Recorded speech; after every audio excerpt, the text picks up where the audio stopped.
Okay. So I'm going to do a little review from last week. We try not to spend too much time on it, and then we'll jump into proceeding from where we left off, which we'll see where that is. And again, as I said, Kevin, anybody else, as usual, feel free to jump in and insert any comments, questions, thoughts, or anything else as we go forward. But we've been looking through, we'd already sort of answered the initial question. I laid out why I think I'm persuaded that the two witnesses will be individuals, human beings from the last generation. And while they may represent groups, they certainly are part of the group of God's family in covenant through His Son, Jesus Christ, whether Jew or Gentile. The important thing to me is to know whether or not they are individuals rather than just groups. And that's the conclusion I've came to, as I said. So we began to proceed through the chapter 11 itself and looking verse to verse, and not just to come up with a list of the verses and what's in them, but to try to explore a little bit more what those verses may indicate, what they may connect with within the book of Revelation, and how they may connect to things in other books of both the New Testament and the Old Testament, as the book of Revelation appears to be filled with citations and allusions to other prophetic material and other writings that it expects us, I think, to either search out and find, or to know that we might understand the relevance of those things. So we're trying to chase that stuff down. It's enjoyable, but there's some work in this task. So as we started to go last week, we talked about verse 3, which is the verse that in chapter 11 that introduces the two witnesses specifically by that term. And it starts with the phrase, I will give unto, and in the English translations, they often have the English word power. I will give power unto my two witnesses. And I said that while I don't disagree with the idea that the two witnesses are empowered or authorized by God, that I think there's potentially more to what that verse is intending to say, and that it leaves out an object that is given, the way that it's phrased in the Greek. But if we look at the preceding section from chapter 10 into chapter 11, there's two things that are given using the same Greek word. First, the book that's given to John in chapter 10 by the angel, which he then eats, and then he's told that immediately the statement after that is that he's going to have to prophesy again to nations and peoples and tribes and tongues, etc. And then there's the rod, the measuring rod that's given to John, in which there's some kind of intentional, I think, declaration of the existence of a temple and the measuring of what that temple will include and where the activity will be at, which I discussed earlier. And then in verse 3, when we get to the two witnesses, I think it's saying in the same way as John received the book indicating prophecy, and that John received the measuring rod indicating temple activity, that would be sort of given to the two witnesses, or that's what is part of what they're given. And the other thing that I want to note that I don't think I said as clearly as I would have liked to last week is that verse 3, which indicates that the two witnesses wear sackcloth, I do think that ties to something from verse 2 very easily, which is that verse 2 states that the Gentiles will trample down the area outside the temple house for a period of 42 months. And I think that kind of event has, in the Old Testament, triggered the kind of sorrowful mourning or recognition that we see in the book of Lamentations, where in chapter 2 of Lamentations, Jeremiah is discussing the people of Israel, the destruction of the city of Jerusalem and the temple, the sanctuary, and how they're wearing sackcloth and they're mourning for that. And so I think that's possibly why verse 3 mentions something we find in verse 2, the trampling of the temple, which will occur by the Gentile authorities, I think under the leadership of the Antichrist in some way. So I think I said that as clearly last week. Verse 5, we have this phrase, standing before God, which I said at the time, I think there's some quite a bit of Old Testament use for this phrase. It associates it with priestly activity, priestly service, and ministering before the Lord, particularly at a tabernacle or temple, which would make sense, given that there is immediately in the context of Revelation, the discussion of temple and temple activity.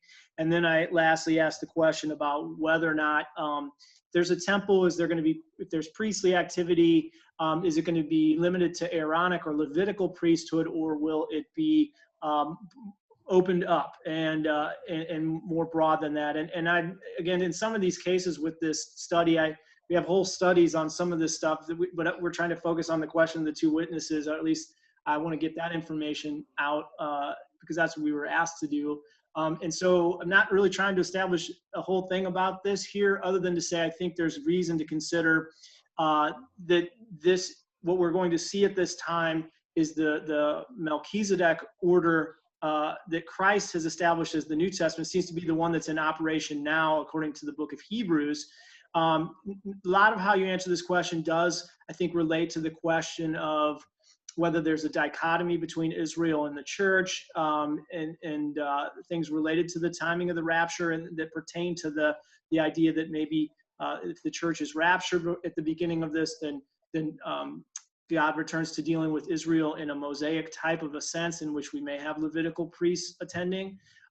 Since I used to hold that view, but I'm no longer persuaded by it, I just wanted to offer up points towards the idea that, okay, I think there's also the possibility, if there's a temple, that we would have this other order that preceded the Levites, that Christ has indicated is in operation now in the new covenant, as we see references to kings and priests, or royal priesthood, as Peter says in his epistle, that I think indicates the Melchizedek order, in which kingly status and priestly status could be occupied by the same persons, whereas in the Levitical period, during the time of Moses and afterward, those two offices were separated. So again, not intended to be conclusive, just another point of view and how that would fit with the alternative of the rapture being later rather than earlier.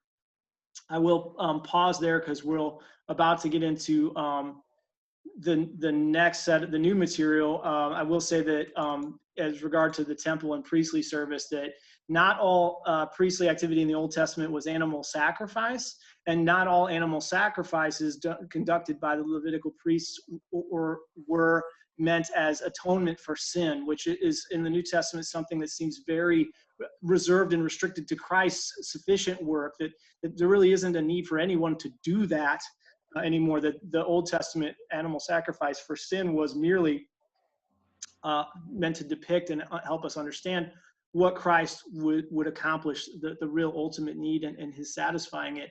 But if there is a temple there and there is priestly service, there may not be, that doesn't necessarily mean that it would require animal sacrifice, unless it is a return to the Mosaic approach, that operation. So I'll say that and then pause there, give people some space if they wanted to add something or ask some questions.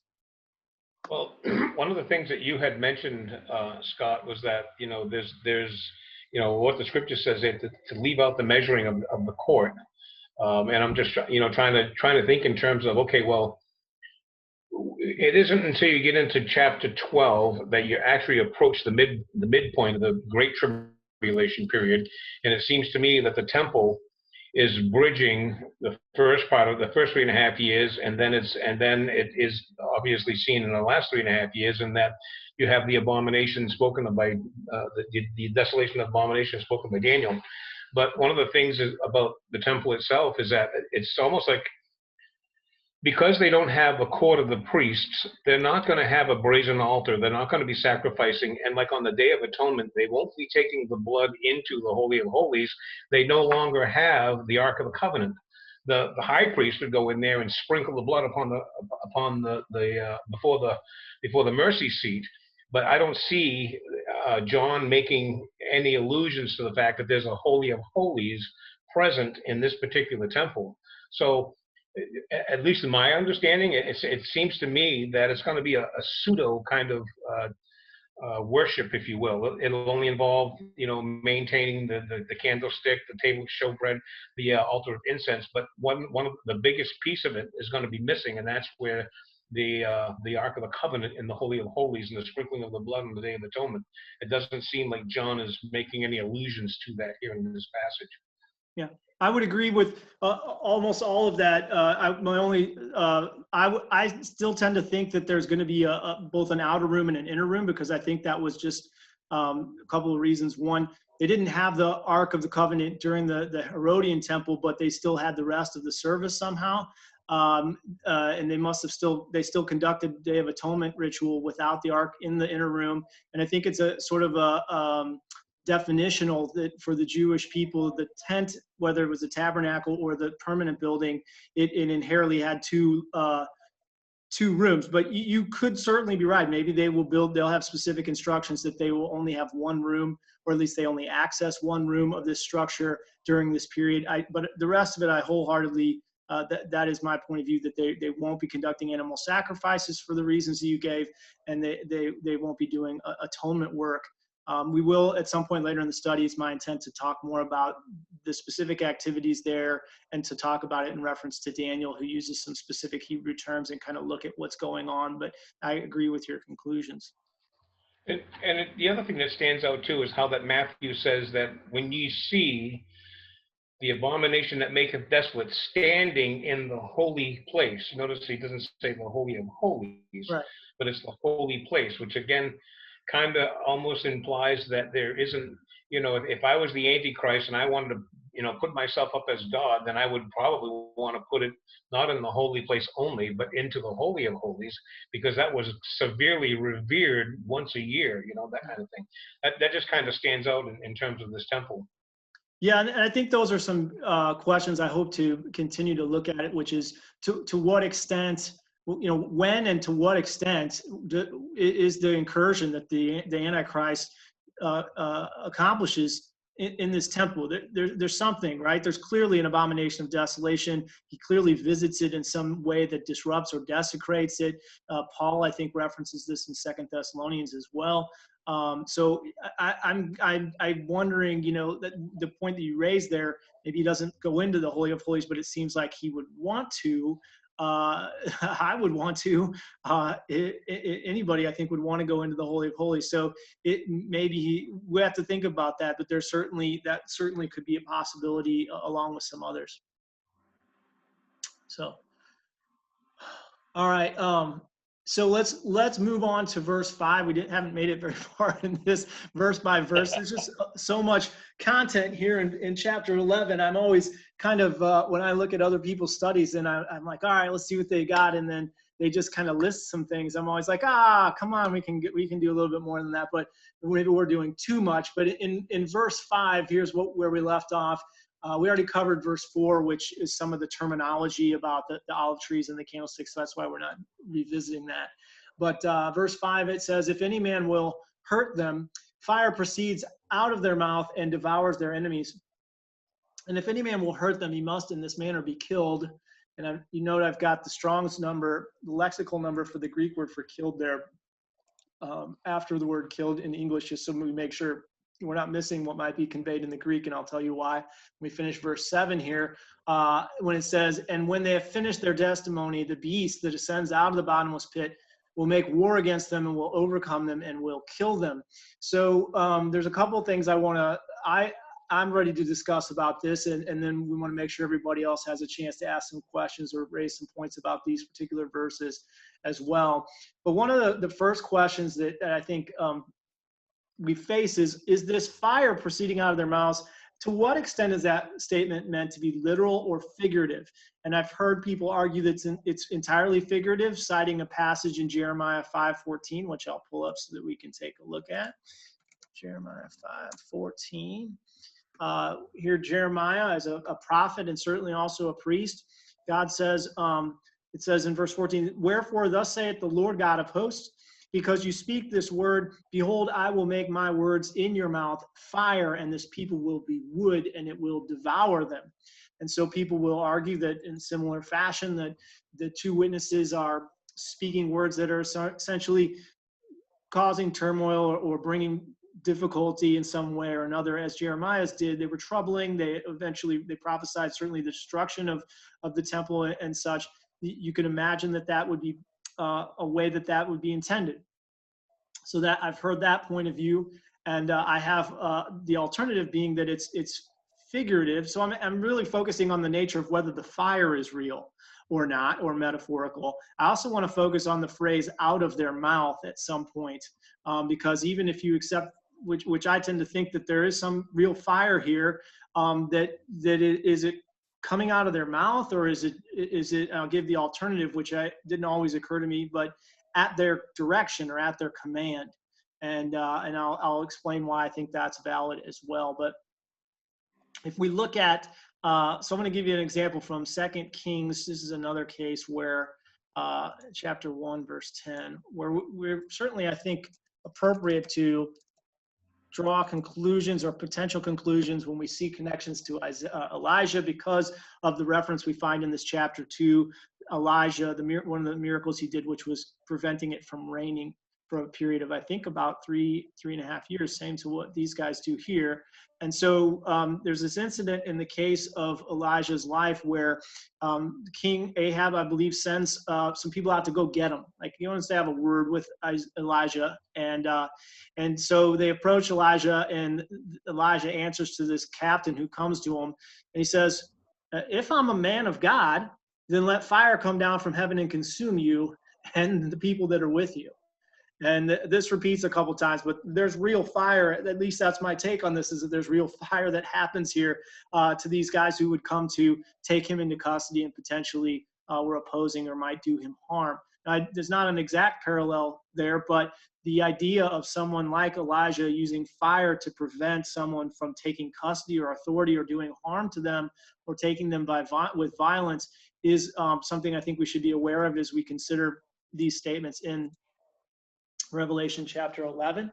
And so let me see if I got some other stuff. There's some other Old Testament texts that I think are relevant to this that sprang to my mind as we were studying this years ago. And there is a use of real fire in certain cases, like with Elijah, by God to harm people, especially in a couple of cases, at least one very prominent case in the Old Testament, where someone inappropriately was approaching or dealing with things at the tabernacle.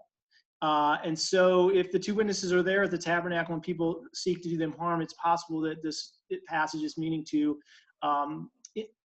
point us towards those instances. And so I'll give you one of the examples, Leviticus 10. Let's go there. This is what really slows us down, is looking at the scripture, right? Certainly what we want to do is slow down and look at the scripture. But so in this case, we have Aaron, the high priest, the first high priest under the Mosaic law, and he had two sons. He had 4 sons in total, but 2 of his sons had gone in to offer incense before the Lord, and they had not done so in accordance with the instructions. It was strange incense they were offering that God was very clear they were not supposed to do it this way. And as a result, if you read the entire account, they're destroyed. I'll read verse 1 here. And Nadab and Abihu, the sons of Aaron, took either of them their censer, and they put fire therein, and they put incense thereon, and offered strange fire before the Lord, which the Lord had commanded them not to offer. And there went out fire from the Lord and devoured them, and they died before the Lord. So again, not an exact parallel to what we find in Revelation 11 necessarily, but the presence of a temple being discussed here with these guys in terms that I think may reflect priestly service, standing before the Lord, was certainly something associated with the priests who could draw near unto the tabernacle and minister to the Lord. And the idea that there would be fire that comes out from the presence of the Lord to do harm to someone who was not being reverent or not respecting what was happening there is a potential to pull into our thinking about this. Another one, let me see if Numbers 16 is the same, or it might be a reference to the same thing. No, this is a different one. Okay, good. I'm glad I went here. So this is another incident during the wilderness journey after the Exodus period where there was a man named Korah who was also of the tribe of Levi. And he and several people with him oppose Moses and Aaron. They're like, God's not just with Moses and Aaron, God's with all of us. I don't know why Moses is so important. They're kind of grumbling. And I'm kind of coloring this a little bit, but they're opposing Moses and Aaron. And there's 2 things that happen to this group of individuals that oppose Moses and Aaron in this account.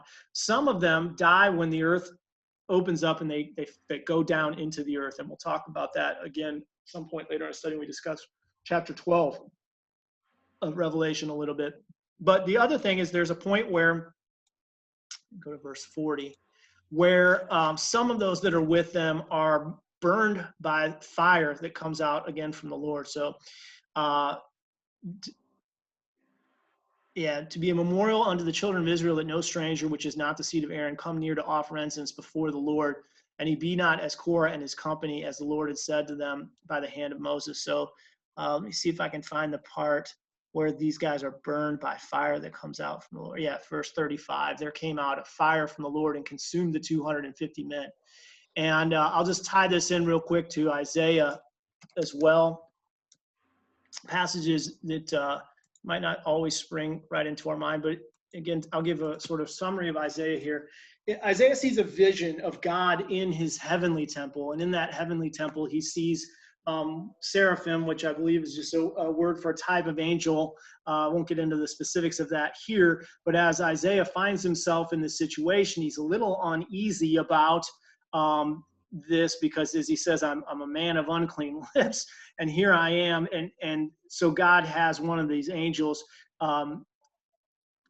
take a coal from off the altar and cleanse Isaiah.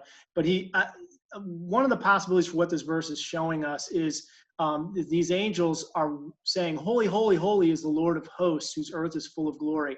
And we always take this as a pronouncement of just like they're proclaiming God's glory, like that's what their constant job is. And Isaiah just kind of walks in here and sees that. And I think that's very possible. I also want to say that it's possible that this is issued as a warning. Here Isaiah saying, look, I shouldn't be here. He doesn't feel worthy, and there's some indication that he has to be cleansed, that these angels might be saying, hey, careful, you're approaching a holy place. And maybe they're warning him. And in fact, the word for seraphim means fire serpent.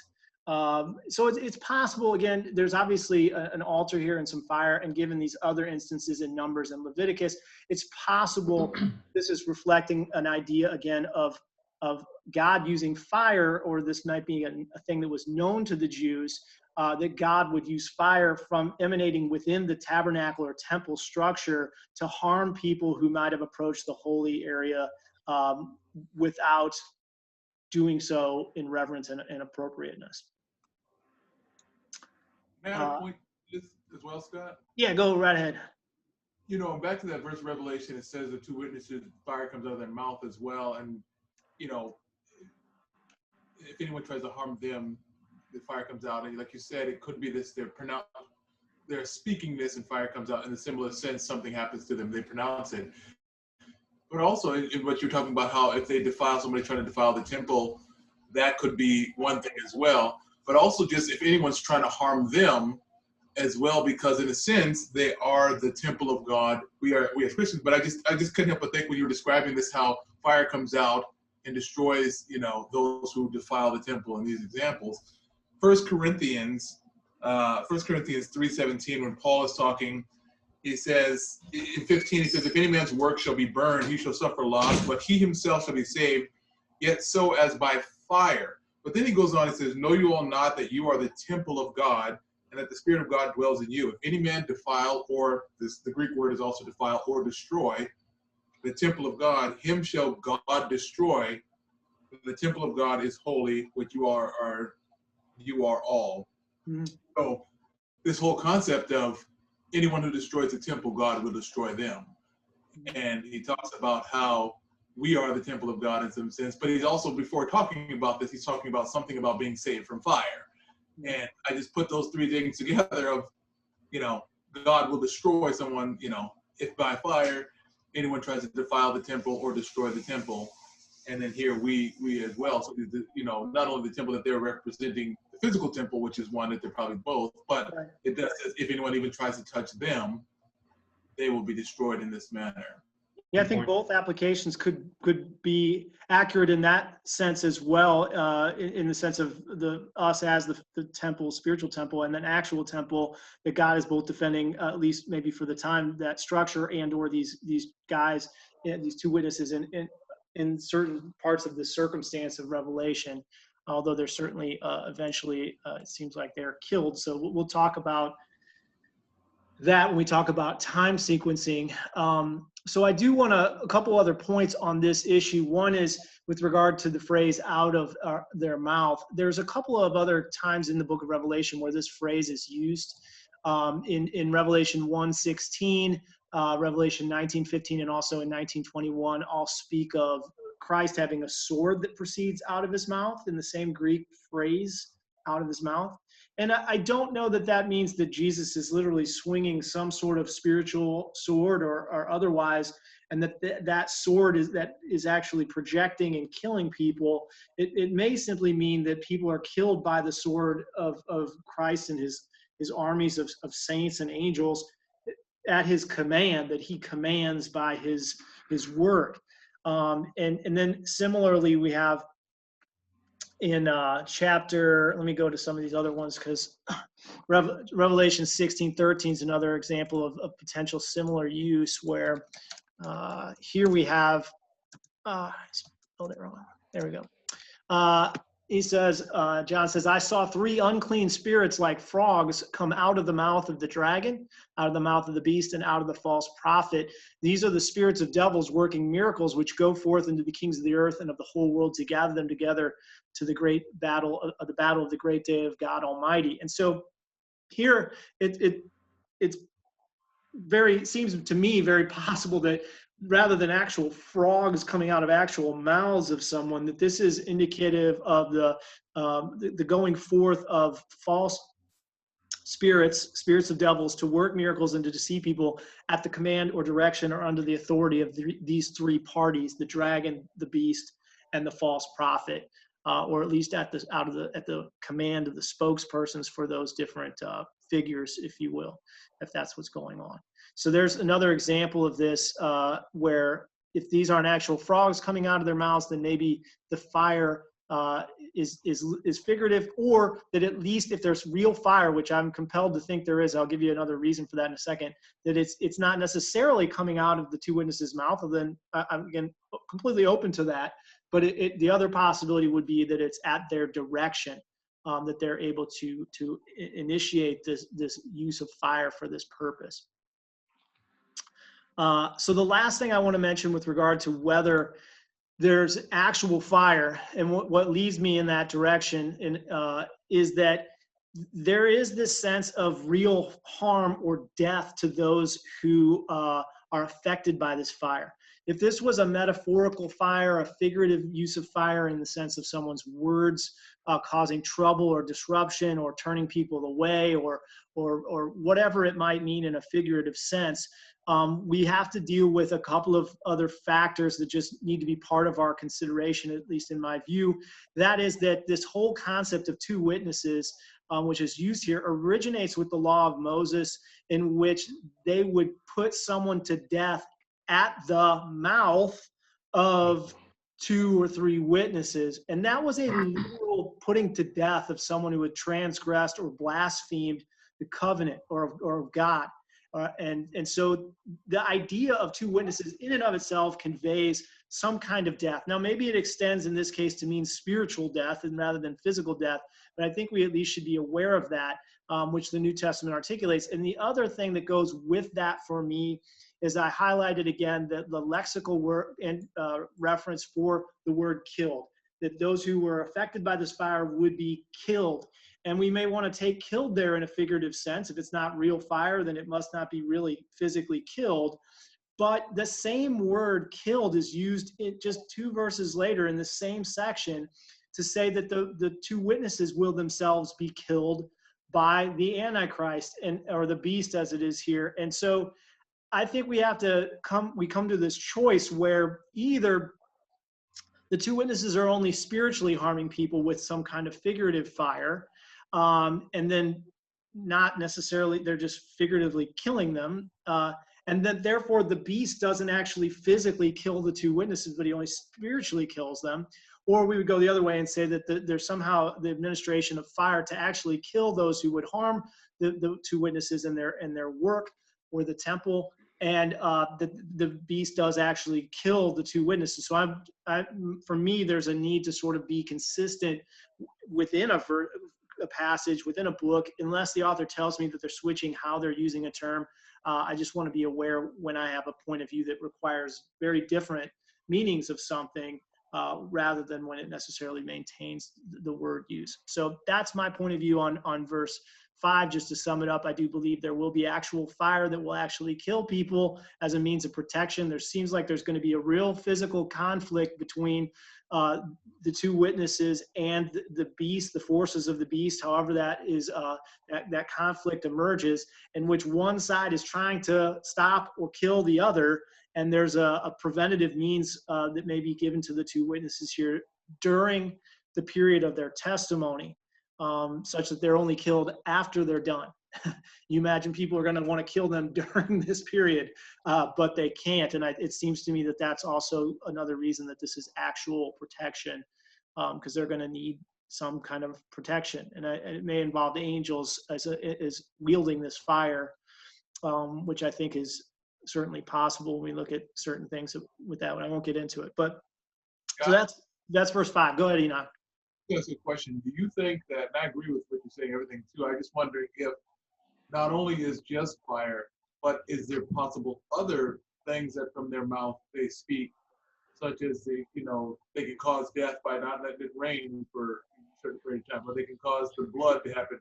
Their mouth can also speak, and whole peoples and floods of people, waters of people are harmed by their speaking. They utter out something and they say, the waters will turn to blood, or they have the power to stop it from raining. They probably will do this not because they have some people that work at NOAA that has some stuff that they can do. They probably speak it out like Elijah, And I'm just thinking that not only fire, that may be the immediate thing that they use, and that's like they call down fire. But I just wonder that sometimes with their mouth, they can speak to death that maybe, speak out of their mouth the death of whole vast people because of some of the words they speak. I mean, I would agree that certainly these guys are conducting plagues which are harmful, and those plagues can in some cases potentially have lethal implications for those who are subjected to them, particularly if some of the plagues that these guys are conducting are supposed to be understood to connect to the plagues mentioned in chapters 15 and 16 as poured out upon the beast, his kingdom, and those who worship him. If that's part of what the two witnesses are conducting, which I tend to think is the case, we'll maybe have to talk about the chronology and why I think that's the case. But then, yeah, some of these things seem pretty harmful. Some of them are not intended to kill. There is some sense in which at different points, one or the other of these sides is prevented or unable to actually kill their opponent, or in some way. So, but some of these things you would think may have the effect of some people may die from some of these plagues. I don't know. It doesn't go that far as to say, but I would certainly allow that may be the case. Yeah, I mean, just thinking about the ministry of Elijah, who had this ability to be able to call down fire.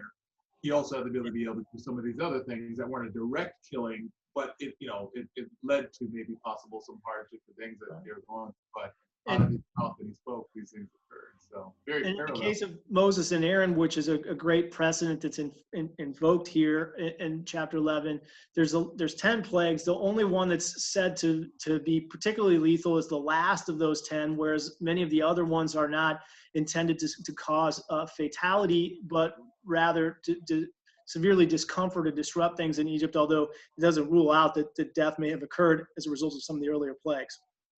Yeah. So, And Hey, Scott? yeah. People were upset in Egypt or it says in Revelation that the people were rejoiced for all of the hardships that they brought upon them. So yeah, we're living with. John, what were you going to say?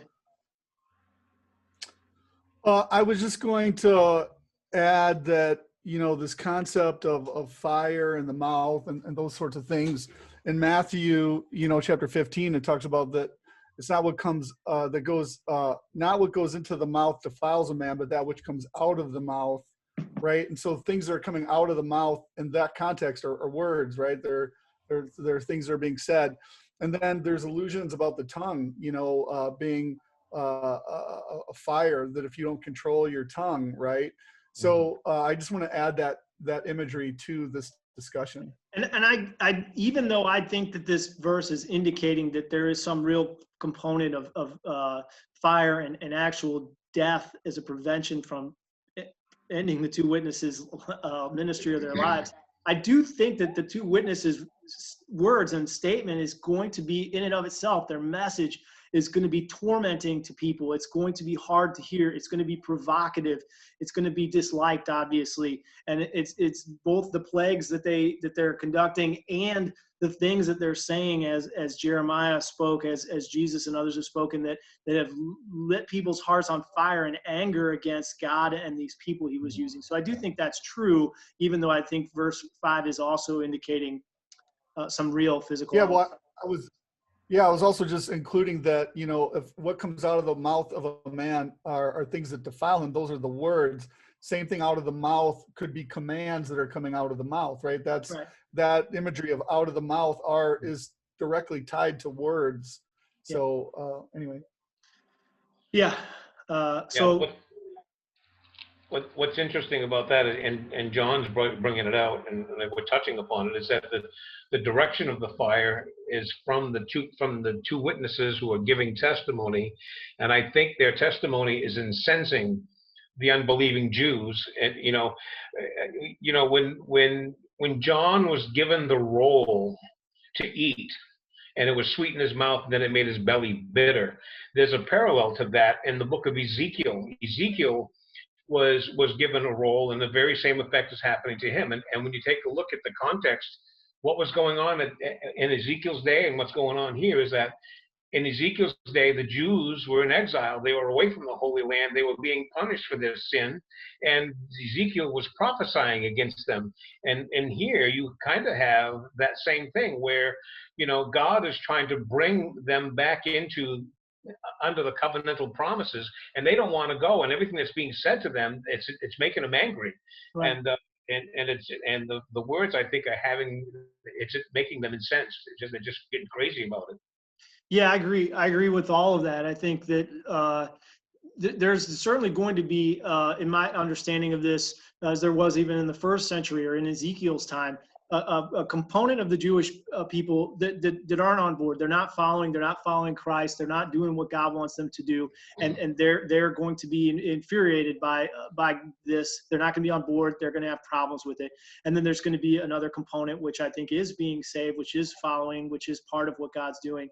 And so I would agree with that these guys, their message is not going to be well liked or received in general, and certainly by that proportion of the Jewish people that isn't doing what God wants. Yeah, good point.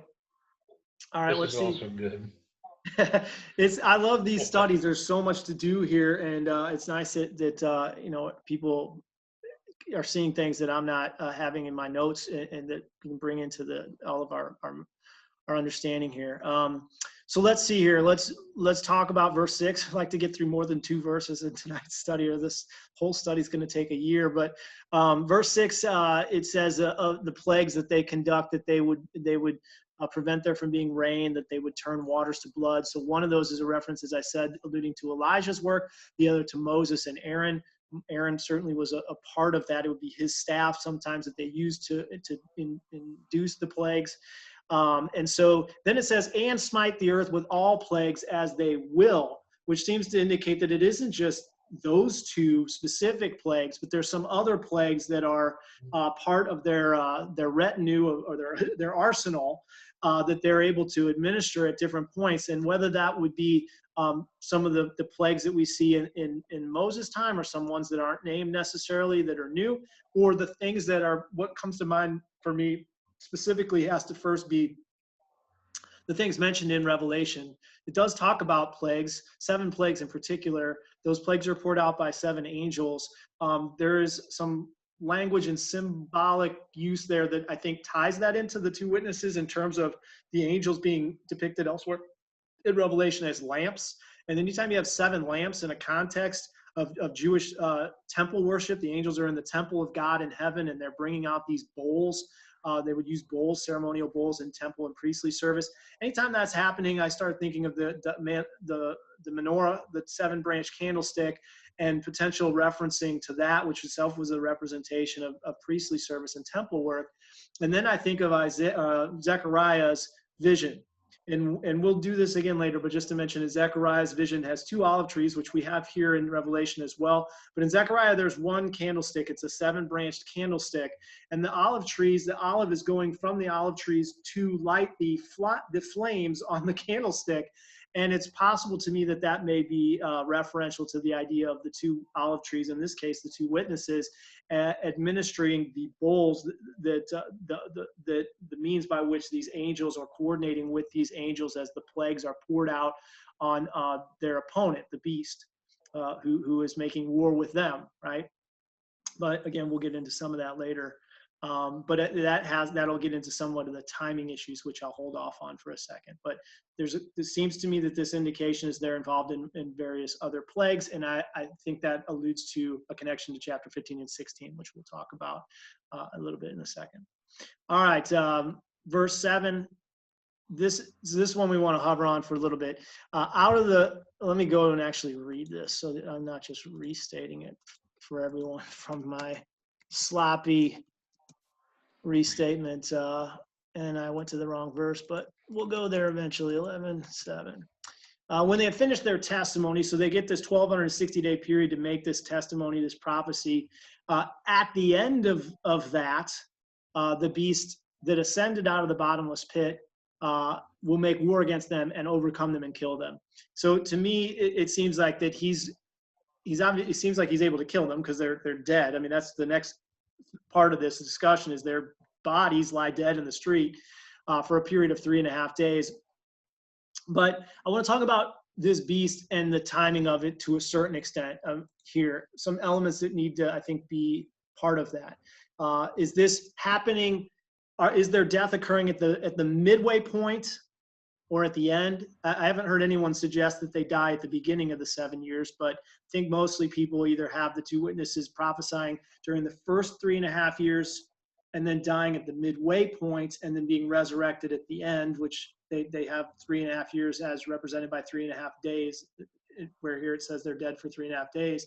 Or you would have them prophesying during the final 3.5 years, and dying at the end of that, and then there's a small 3.5 actual day window before they're resurrected, which is where I'm currently persuaded that that's what's going on. But those are the alternatives that I've heard. And just to give some information that relates to this that will be important,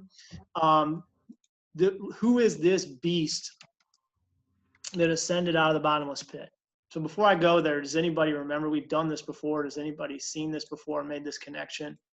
Beast is introduced earlier in this book. So remember, chapter 13 is after this. If you're reading through this book for the way John lays it out for the first time, there's a place where you would already have encountered this beast before you get to chapter 11. Apollyon in chapter 9, right? Yeah. So there you go. Kevin's got it. I'll go ahead and pull it up here. It's interesting because he uses a different term, but the action is the same, right? That's the identifying part. This odd thing, something is coming up out of the abyss, out of the bottomless pit. In chapter 9, verse 11, this occurs at the 5th trumpet, which is the first of the woes that accompany, there's 3 woes that accompany trumpet 5, 6, and 7, which is, so to say, this is really bad. And I'll just leave it at that for now. But at the 5th trumpet, the first woe, one of the things that happens at this, and what appears to be an angelic power is cast down to earth. It's depicted in chapter 9, verse 1, as a star fallen from heaven, which I think is first discussed in at the 3rd trumpet earlier in chapter 8, where there's a discussion of a star fallen from heaven. But in any case, if we compare that event in chapter 9, verse 1, where the star that has fallen from heaven is given a key to open the bottomless pit, with what happens later in Revelation, I think 19, where an angel takes the devil and puts him in the bottomless pit and then chains it up. It seems like angels are doing the work of either opening or locking this gate to the pit. And so in any case, as a result, in chapter 9 of the 5th trumpet, this gate is opened up where they're allowed to come out of, and there's more than one figure that comes up out of the imprisonment area within the earth, within Sheol. And the one that's mentioned here in verse 11, it says, they, of all those that come out of the pit, they have a king over them, which is the angel of the bottomless pit, whose name in the Hebrew tongue is Abaddon, but in the Greek tongue has the name as Apollyon. And so when we read that, you go, okay, I'll put that in my memory banks and I'll keep reading through Revelation. And then you get to chapter 11 and you suddenly see discussion of all this other stuff, the two witnesses and all that. And then you see in verse 7 that the beast that ascended out of the bottomless pit will make war and kill them. If you haven't necessarily made a note of this in chapter 9, and I passed over this for many years, to say, oh, this is the angel that came up out of the pit that's going to make war with them. And he's identified elsewhere in Scripture and in Revelation as the beast, particularly in Revelation using the term the beast. And so this will play into the chronology component of it. When does this fifth trumpet occur? When does this beast, this angel, get released from the abyss? And therefore, if he's still chained up, if he's still down there, he can't harm the two witnesses. It would seem his ability to harm them is a result of his being released. Now, I will say this, that our understanding of the chronology of Revelation is not, at least mine is not A to Z. It's not chapter, let's just say where the visions start in chapter 4 and 5 and 6. It doesn't run from there, and it's everything that happens in 4, 5, and 6 is automatically before everything that happens all the way up through chapter 19. I think there's a more complex chronology going on. So I just want to make sure that I'm not failing to articulate that if people are looking at what I'm saying and going, well, that's later, or this is earlier. But in any case, when the beast comes out of the pit is going to be an important element to some extent in helping resolve or consider some timing related issues. So I'll go ahead. I get what you're saying, in that, it seems like, it's like if you were on a tall building, you could see everything around you clearly. And John is in a spot where he sees all of these events taking place. And what I think you're alluding to here is that the star that falls from heaven to earth is the great dragon that's cast down out of heaven, where he comes down and now he's going to make war with the woman, and start persecuting Israel. Yeah, I agree with that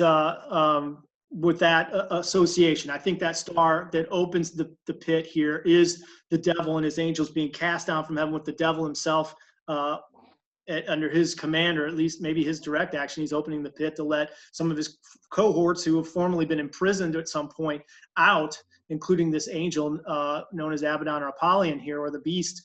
And that is just a pretty important event. And it'll be important to try, it's important for everybody to try to figure out when these events occur. And because this event is connected to the two witnesses' death, we want to put that on our marker, our timeline. So, all right. So verse 8, we talked about this a little bit before. Their bodies are going to lie dead in the street of the great city, where also our Lord was crucified, which is spiritually called Sodom and Egypt. So I rearranged that a little, which is certainly doable in the Greek, but to emphasize that I think this is intended to single out the specific area of Jerusalem, which is, to me, unmistakable by, at least it persuades me enough that for John, who witnessed Christ's death on this road that pilgrims traveled in and out of the city on Passover, over the Mount of Olives, which is where I think the death was, to say that these guys will be killed on the street, the broad street of the great city where our Lord was crucified. It's hard to imagine John being more specific about this being Jerusalem, and he certainly doesn't use the word Jerusalem, so maybe that could have been a little bit more specific. But I think the fact that there are two separate names applied in a figurative or spiritual sense to this means that it's not Egypt and it's not Sodom. These terms are being applied in some way to Jerusalem to convey some things about Jerusalem. But I certainly think these guys are killed in Jerusalem, which we've said before. And so what I do want to kind of start to open up here, and this will be a good place. I'll get through this and then we'll stop to get into my chronological presentation next week. No! We can hang on for a little. We'll probably get a little bit into this, but so I think that the term Egypt is applied here in a way that this is the second connection in this chapter to Moses' work, the Exodus period, both with the idea of turning the waters to blood and now this reference to Egypt. If we take both of those as indicators, I think we have to start thinking about some events that are going to happen in these final 7 years that parallel those events. And if you think about God's people going from a state of bondage under the dominion of a Gentile power and the gods of that nation, the gods of Egypt, as it were, in the Old Testament period, to their promised inheritance, owning the land, being the superior kingdom in that land, as a figurative discussion of what Christ is going to bring through to those who are in covenant with him through faith, that was promised all the way back to Abraham and even Noah, I think, to a certain extent. If you think about those parallels, that's what's happening here. God's people are waiting for their promised Jewish Messianic king to come and bring them into their promised inheritance of the earth. That there is obviously a thematic parallel there, and that's being invoked here by the specifics references that we have to Moses. So I think I'll get into this some next week as well, but then when you look at the next chapter, the very next chapter immediately starts to get into this idea of the woman. And we'll talk more then about who the woman represents, but certainly I think it's inclusive of Israel as a people, and that she goes into the wilderness for a period of 1,260 days, which is the same amount of time that is listed for the prophetic period of the two witnesses. To me, that specificity of the same number implies a connection of those periods. We'll talk about whether those periods are the same period or whether they're two halves of the 7-year period or not. But I'm trying to think of how much I want to get in here. Possibly. So I'll just lay this out. We'll talk more about it next week. I think that what happens in my chronology period is the two witnesses begin their ministry of testimony and prophecy and plagues at the halfway point at the abomination of desolation. This isn't what everybody thinks. Some people put this all at the beginning. But I think that in the beginning, they're involved in helping to rebuild and reconstruct the temple and gather people there to do that ministry. I think there's also some work that goes on with the establishment and the sealing of the 144,000, which I'll talk about later. I think that those are a group of Jewish people who have an apostolic ministry to the nations. And I'll tell you why when I get to it. As opposed to the woman, which goes into the wilderness. I think that the 144,000 and the woman are distinct from each other in some ways. That doesn't mean that I think one's Jewish and one's not. I think one is clearly Jewish in my mind, and we'll talk about why, which is the 144,000. And the woman in the wilderness also involves Jewish people. But I think they're headed in different directions. They're both doing different things at the same point in time. But in any case, to get away from that, I think that the two witnesses have some work they're doing in the beginning when God is strengthening, when the covenant is being strengthened, when the temple's in existence and it's working. And then the abomination occurs at the midway point, which Daniel gives us the amount of time. We'll talk about that next week. And then the two witnesses are going about their ministry of prophecy and testifying and the plagues, at which they're killed at the very end of that by this beast who has come up out of the pit. And he's had, if you look at chapter 13, he'll have had 42 months of power, of reign and authority over the nations.